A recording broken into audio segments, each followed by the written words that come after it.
श्री कृष्ण राधा की प्रेम कथा। तुलसी और चरण धूल। एक दिन श्री कृष्ण अपनी रानियों के साथ वन में विहार कर रहे थे। हंसी, मधुर संवाद और प्रकृति की शांति के बीच अचानक श्री कृष्ण के मस्तक में अत्यंत तीव्र पीड़ा उठी। पीड़ा इतनी गहरी थी कि वे उसे सहन नहीं कर पा रहे थे। यह देखकर सभी रानियां व्याकुल हो उठीं।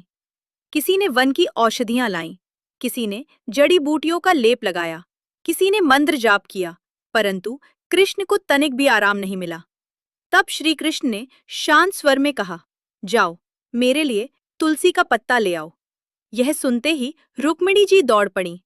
वन में खोजते खोजते वे तुलसी तक पहुंची। वहीं उन्हें राधा मिल गई। राधा ने स्नेह से पूछा, रुक्मिणी, तुम यहाँ इतनी व्याकुल क्यों हो? रुक्मिणी ने उत्तर दिया, राधे, श्री कृष्ण के मस्तक में असहनीय पीड़ा है। उन्होंने मुझे तुलसी लाने भेजा है। रुक्मिणी शीघ्रता से तुलसी का पत्ता लेकर श्री कृष्ण के पास पहुंची और श्रद्धा से उनके मस्तक पर अर्पित किया, परंतु पीड़ा फिर भी कम नहीं हुई। तब राधा ने आगे बढ़कर श्री कृष्ण से पूछा, प्राणनाथ, ऐसा क्या किया जाए जिससे आपके मस्तक को शांति मिले? कौन सी औषधि आपके दुख को हर सकती है?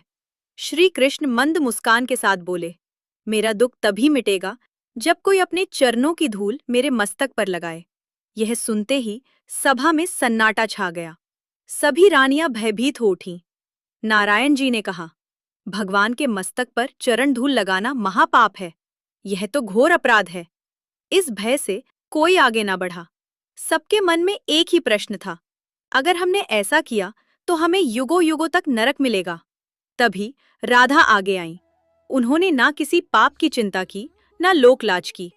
राधा ने दृढ़ स्वर में कहा, मैं दूंगी अपने चरणों की धूल, वह धूल जिसे मैं अपने कृष्ण के मस्तक पर लगाऊंगी।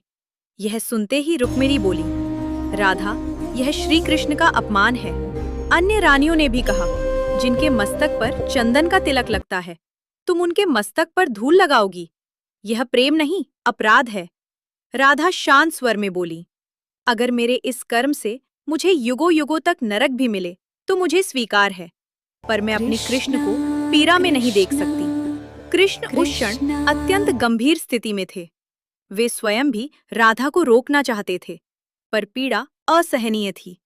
तभी श्री कृष्ण ने सबको देखकर कहा, आज तुम सबने धर्म देखा, पर राधा ने प्रेम दिखाया।